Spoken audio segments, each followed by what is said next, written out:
देखो, जब कंटेंट की बात आती है ना, तो there is one and only industry which is Malayalam industry, Mollywood industry, जो कंटेंट के मामले में हमें ज्यादा निराश नहीं करती है। कहने का मतलब 99% का content up to the mark होता है। 1-8% होता है कि फिल्म एवरेज निकल कर जाती है। एवरेज का मतलब यह है, इनकी एवरेज मूवीज भी ना और इंडस्ट्री के लिए मास्टरपीस होती हैं, क्योंकि इस इंडस्ट्री ने अपना बेंचमार्क उस तरीके से सेट कर दिया है कि कोई भी मूवी अगर आएगी, उसका जॉनर यूनिक होगा। अगर सिमिलर जॉनर भी होता है, जैसे साइकोलॉजिकल होता है, मर्डर मिस्ट्री होती है, सस्पेंस ड्रामा होता है, तो उसमें भी कुछ ना कुछ आपको अलग मिलेगा, जो आपको क्लाइमैक्स में या फिर स्टोरी में ऐसा कुछ शौक देकर जाएगा कि पब्लिक हैरान हो जाएगी। अभी जो 2023 के बाद से इस इंडस्ट्री ने अपने पैर फैलाना शुरू करे हैं ना, वो भाई साहब इतने तेजी से आगे बढ़ रही है कि फ्यूचर में मुझे लग रहा है ये इंडस्ट्री लीड करने वाली है, रूल करने वाली है और सारे इंडस्ट्रीज के ऊपर छाने वाली है। देखो, हिंदी में कहावत है, हमारे को माँ बाप ने सिखाया है कि तुम्हारे जितने चादर है ना, उतने ही पैर पसारो। ये पैर तो उतने ही पसार रहे हैं, पर आसमान अपना बड़ा करता हुआ जा रहे हैं। कहने का मतलब है, इनके बजट आज भी लिमिटेड है, पर इनकी कहानी है ना, वो उसकी कोई लिमिट नहीं है। वो ग्लोबल सिनेमा को टच कर रही है। यही रीजन है ये इंडस्ट्री फ्यूचर में ऐसा छाने वाली है। तो मैंने कुछ रिसर्च करी, कुछ मेरे मलयाली भाइयों ने मेरी हेल्प करी, आने वाली फिल्मों के ऊपर बात करने वाला हूं। कौन कौन सी ऐसी फिल्में हैं जो हमारे को वो एक्सपीरियंस देंगी, जैसा कि भाई साहब मार्को मंजूमल बॉयज ने दिया, जैसा मार्को ने दिया, जैसे दृश्यम 1, दृश्यम 2, थोडरम, जैसे इम्पूरन एंड अभी लोका चल रही है, और भी सूक्ष्मदर्शिनी, बहुत मूवीज आई, किसी का नाम भूल रहा हूं तो आप बता देना। तो ऐसा एक्सपीरियंस हमारे को देकर जाने वाली है। तो 5 से 6 या 7 ऐसी फिल्में हैं जिनको मैंने शॉर्ट लिस्ट किया है, जो मुझे लगता है, मैं ज्यादा अभी मलयालम इंडस्ट्री में डीप डाइव नहीं करता हूं, ज्यादातर मेरा बॉलीवुड के ऊपर फोकस रहता है, या फिर तमिल सिनेमा, तेलुगु सिनेमा। ये वो इंडस्ट्री है जो धीरे धीरे धीरे आ रही है, आहट नहीं कर रही, अपने पैरों के आने की आवाज नहीं कर रही, पर वो कहते हैं ना, बहरों को सुनाने के लिए ना धमाकों की जरूरत होती है। ये अपने कंटेंट से धमाका करती है, और ऐसा धमाका करती है, उसकी गूंज, उसकी आवाज सारी की सारी इंडस्ट्री में ऐसे छाती है कि फिर वो रूल करके जाती है। तो 1 बाय 1 मूवीज बताएंगे। इसमें मेरा ऐसा कोई मकसद नहीं है, जो मैं पहले बोल रहा हूं उसके लिए मैं ज्यादा एक्साइटेड हूं, जो मैं आखिरी में बोलूंगा उसके लिए मैं कम एक्साइटेड हूं। बस मैंने लिस्ट बना दी है। और एक और रिक्वेस्ट है, वीडियो अच्छा लगता है तो भाई चैनल को सब्सक्राइब कर दिया करो, शेयर कर दिया करो, और अपने दोस्तों के साथ भेजा करो, ताकि वो भी देखे और उनको पता लगे कि हिंदी बेल्ट में भी कुछ लोग हैं जो आपकी इंडस्ट्री को प्यार करते हैं और रेगुलर भाई मूवीज के ऊपर बात करते रहते हैं। मेरा मकसद है अच्छा सिनेमा देखना, चाहे वो किसी भी इंडस्ट्री से आए, जो तमिल से है, तेलुगु से है, कन्नड़ से है, मलयालम से आए, और अपनी हिंदी से तो आए वो तो है ही है। पर और इंडस्ट्री जिस तरीके से काम करते हुए जा रही है, खास करके मलयालम सिनेमा दिल जीत रही है। मैं तो यार बंगाली मूवीज का भी रिव्यू करता हूं, इवन एक बार नेपाली मूवी देखी थी, उसका भी करा था, उड़िया मूवी को भी नहीं छोड़ते हैं। बस यार, हमारे को इंटरटेनमेंट मिलना चाहिए। हमारा मकसद है अच्छा सिनेमा बनता रहे और अच्छे सिनेमा की बात होती रहे। बस यही जब तक है, ऐसा ही करते रहेंगे। तो चलो बताता हूं। नंबर 1, चठा पचा। अब नाम गलत रहा हूं तो उसके पे गाली मत देना, बल्कि करेक्ट करने के लिए कमेंट बॉक्स में आ जाना।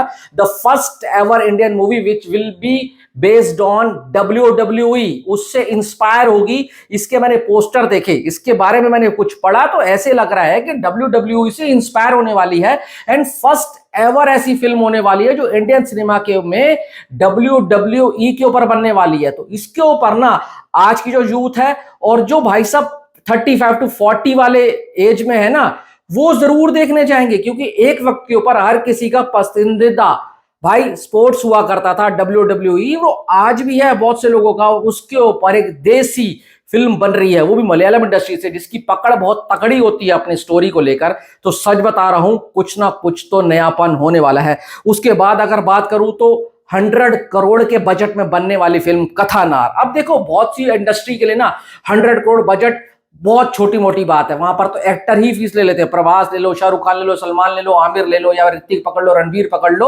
अल्लू अर्जुन 300 करोड़ लेकर जाता है, थलापति विजय 300 करोड़ लेकर चले जाता है। पर मलयालम इंडस्ट्री के लिए 100 करोड़ का बजट बहुत बड़ा बजट होता है। जो 30 करोड़ में, 35 करोड़ में, 15 करोड़ में फिल्म बनाते हैं, उनको अगर 100 करोड़ का बजट मिल जाए तो वो भाई साहब क्या करेंगे। सिनेमा को चीर फाड़ कर देंगे, आग लगा देंगे। जो 30 करोड़ में ऐसी फिल्में बना सकते हैं तो वो 100 करोड़ में क्या करेंगे सोचो। और इस फिल्म का मैंने पोस्टर देखा, सच बता रहा हूं लिटरली एक ऐसी अलग वाइब दे रहा है जो भाई फैंटेसी वर्ल्ड में जा रही है, पीरियड ड्रामा भी लग रही है और एडवेंचर वर्ल्ड को भी एक्सप्लोर करते हुए नजर आएगी। तो इतना तो कह सकता हूं, जब ये फिल्म आएगी तो पब्लिक का ध्यान जरूर खींचेगी। उसके बाद अगर बात करूं तो ये मेरे एक बहुत अच्छे सब्सक्राइबर है, उन्होंने मुझे बोला, मुझे नहीं पता था इसके बारे में, जब मैंने सर्च किया और अब पता लगा है नेटफ्लिक्स के ऊपर है तो जरूर इसको देखूंगा भी सही। AADU 3 ये एक कॉमेडी जॉनर होने वाला है। इसका भी बजट बहुत तकड़ा है और बताया जा रहा है कि अंदर पास्ट, फ्यूचर एंड करंट के सिनेरियो को ध्यान में रखकर कहानी को बुना गया है। और ये फिल्म के जो पहले 2 पार्ट थे पब्लिक ने इसको भी बहुत पसंद किया था, अब इसका तीसरा पार्ट आने वाला है और इसके ऊपर भी पब्लिक बहुत ज्यादा एक्साइटेड है। देखो शोर इनका अपने एरिया में मचता है, यानी कि केरला में मचता है, पर उस शोर की आवाज इतनी तेज होती है ना कि वो हिंदी बेल्ट तक आ जाती है, कन्नड़ा बेल्ट तक आ जाती है। फिर तमिल वाले भी भाई उस शोर से हिल जाते हैं और तेलुगु वाले तो शोर से हिलते ही नहीं है, वो तो थिएटर में भाग जाते हैं। और ओवरसीज वाले तो भाई साहब जाते ही जाते हैं। अगर उसके बाद बात करूं तो एक हॉरर जॉनर मुझे दिख रहा है, जो कि अभी थोड़े दिन पहले उसका आई थिंक टीजर भी आया था, डाइजीरा। मैं इसके लिए क्यों एक्साइटेड हूं, क्योंकि इसके डायरेक्टर वो है राजीव, आई थिंक नहीं राहुल सदाशिव, जिन्होंने भूताकालम बनाई थी और जिन्होंने मेरी आज तक की सबसे फेवरेट फिल्म ब्रह्मयुगम बनाई थी। बहुत लोगों को विश्वास नहीं होगा, मेरे लैपटॉप का वॉलपेपर आज भी ना ब्रह्मयुगम का है, यानी कि भाई ममूटी सर का। मैंने जब से वो फिल्म देखी है मैंने वॉलपेपर डाउनलोड करके लैपटॉप पे लगा दिया था, उसके बाद मैंने हटाया ही नहीं है। वो तब हटेगा जब उसके टक्कर की या उससे कोई बड़ी फिल्म देखने को मिलेगी। तो इस डायरेक्टर से बहुत ज्यादा उम्मीदें हैं कि जिस तरीके से उन्होंने भूताकालम बनाई, जिस तरीके से उन्होंने भाई साहब ब्रह्मयुगम बनाई, यहां पर कुछ नया, कुछ यूनिक क्या होने वाला है। टीजर अलग वाइब दे रहा है और एक बार इशारा तो दे रहा है कि भाई थिएटर में तुम आओगे तो सही, पर थिएटर से जाते वक्त फटके निकल जाएगी तुम्हारी। अब उसके बाद अगर बात करूं तो वो फिल्म होने वाली है जिस फिल्म का इंतजार पूरा मलयालम सिनेमा किया, भाई साहब मैं बोलूंगा कि पूरा का पूरा इंडियन सिनेमा की इंडस्ट्री कर रही है, सारे लोग कर रहे हैं।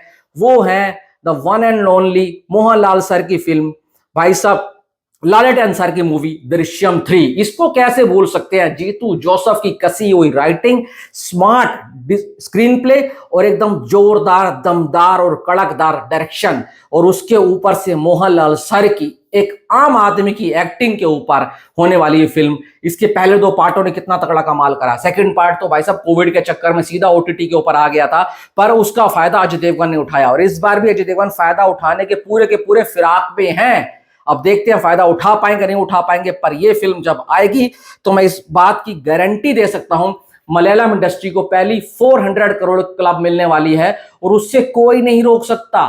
टिकट विकेट बिकने के सारे रिकॉर्ड टूटेंगे। जब थुडाराम ने ऐसा करके दिखा दिया था, जब इम्पुरान ने ऐसा करके दिखा दिया था, तो ये 3rd फ्रेंचाइजी है और ये वो इंडस्ट्री है जो फ्रेंचाइजी के साथ अपनी स्टोरी को कमजोर नहीं करती है, स्टोरी का लेवल ऊपर करती हुई जाती है। उसके बाद जो है वो है लोका सीरीज, जिसके बारे में बात करते करते जुबान तक नहीं थक रही है। जितनी बात करो उतनी बातें निकलते हुए आ रही हैं। थोड़े दिन पहले भाई साहब 2 दिन पहले आई थिंक ममूका सर का जन्मदिन था, तो उनके बेटे ने बता दिया कि भाई ममूटी सर इसके अंदर होने वाले हैं, हो सकता है वो थाइनोस हो।